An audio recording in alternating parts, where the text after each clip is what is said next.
জীবিতে গাফিলতির অভিযোগে শিশুর মৃত্যু, অন্ধকার রুমে শেষ নিঃশ্বাস, উত্তাল হাসপাতাল চত্বর। ত্রিপুরার সবচেয়ে বড় সরকারি হাসপাতাল জীবিতে চরম গাফিলতির অভিযোগ। মাত্র ১৩ বছরের একটি শিশু দিব্যি হাঁটাচলা করা অবস্থায় ভর্তি হয়েছিল সাধারণ জ্বর বা শারীরিক অসুস্থতা নিয়ে, কিন্তু সেই শিশু আর বাড়ি ফেরেনি। প্রাণ গেল হাসপাতালের অন্ধকার ঘরে। ইনজেকশন দেওয়ার পর মৃত্যু।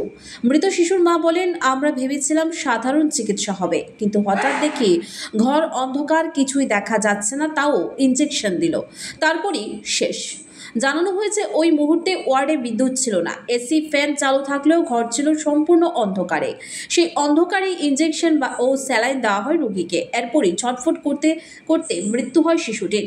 ঘটনা সামনে আসতেই প্রশ্নের মুখে পড়েন কর্তব্যরত চিকিৎসক। তাকে প্রশ্ন করা হলে ঘরে আলো নেই কেন, উত্তরে ডাক্তারবাবু বলেন তাতে ক্ষোভ চরমে ওঠে। শিশুটির পরিবার থেকে যখন জিজ্ঞাসা করা হলো, আমরা যখন জিজ্ঞাসা করলাম, উনি বললেন মুখ্যমন্ত্রীকে গিয়ে জিজ্ঞাসা করুন কেন আলো নেই। এ কেমন উত্তর? এই মন্তব্যে আরও ফুঁসে ওঠে রোগীর পরিবার ও উপস্থিত জনতা। হাসপাতাল চত্বর জুড়ে শুরু হয় বিক্ষোভ ও ধিক্কার ধ্বনি। চিকিৎসার গাফিলতি, প্রশাসনিক উদাসীনতা এবং বিদ্যুৎহীন ব্যবস্থার বিরুদ্ধে সরব হয়ে ওঠেন সকলে। হাসপাতাল কর্তৃপক্ষ এখনও কোনো স্পষ্ট বিবৃতি দেয়নি, তবে এই মৃত্যু যে চোখে আঙুল দিয়ে দেখিয়ে দিল ত্রিপুরার স্বাস্থ্য ব্যবস্থা কতটা বিপজ্জনক অবস্থায় রয়েছে।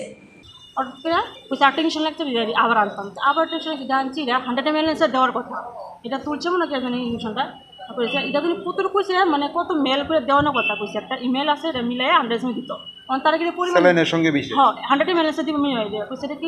এটা কি পরিমাণ বেশি না কম, তার অধিক দিয়ে আমার দেওয়ালাইছে, রেখে দিন আবার লাগবো, তো কত দিচ্ছে সিস্টার দাবাই দিচ্ছে। দেওয়ার পরে প্রথম চলতেছে ডিএনএস চলছে, তখন কিন্তু লড়ালড়ি করছে, হাতে এমনি উঠাইছে, পা এমনি উঠেছে, মাথা লাগছে, গাল লাগছে, তখন কইছে আমি দিচ্ছি, তখন মানে সব 500 ঠিক, মানে 50, 60, প্রায় 90, 100 মতো নিয়ে গেছে, হাত সব ঠিক আছে।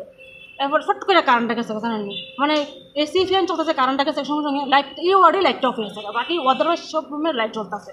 তখন আমরা কারেন্টের সাথে তারা আসলে তারা কিছু কী হচ্ছে, কারেন্টটা গিয়ে নিয়েছে, তারা মোবাইলে ফ্ল্যাশ দিয়ে একটা পুশ করছে, প্লাস এই ডিএনএসটা খুললে ওই সিলিন্ডার মানে সার্কিটটা কমা, আমি তো সামনে দাঁড়ায় রয়েছি, হ্যাঁ মুখ মারতে এরকম মাসে লাগলে সিলিন্ডার মানে 2-3 ফুটা পড়ছে, সিলিন্ডার 2-3 ফুটা পড়তে পড়তে হ্যাঁ এমনি করে হাস। ইনজেকশনটা দেওয়ার পরে কি মনে হয়, মানে তো প্রথম দিছে না, কি মনে হয় এটা কি ভুল ইনজেকশন? হ্যাঁ ভুল, এটা ভুল দেওয়া হয়েছে, ভুল। আমি তো কোন ভুল দেওয়া হয়েছে, কারণ ডিএনএস চলছে, চলার সময় হ্যাঁ কি ডিএনএস চলছে, আমি ইউটিউবের হসপিটালে আমি জানিয়ে দিই, ডিএনএস চলার সময় হ্যাঁ হাতটা সব মানে লড়ার হাত পা এমনি উঠেছে, দুনো পা উঠেছে, লড়ালড়ি করছে। আমি আবার গাওটাও দিয়ে না মাথাটা ঠিক করে দিচ্ছি, যে ডিএনএসটা করলাম ওই 100 ml লাগাই না, 100 ml দেওয়ার পরে একটু মানে ফ্ল্যাশে দিচ্ছি, আমি ফ্ল্যাশের ওখানে এটা অবস্থা দেবো, তাই 2-3 পর দেওয়ার লগে মানে ফুটাটা পড়ছে, 2-3টা ফুটা পড়ছে, ইঞ্জেকশনটা দিচ্ছে, তাও মোবাইলের লাইট ধরে, অথচ লাইট নেই, মোবাইল লাইট ধরে আসে, ফ্ল্যাশ দিয়ে সেটা এই মোবাইলের লাইট দেওয়া, ইঞ্জেকশন দেওয়া হয়েছে, প্ল্যান দেওয়া হয়েছে, কি বেশি পড়ছে মেশিন না, আমার ধারণা হ্যাঁ তানে এটা ভুলও করছে।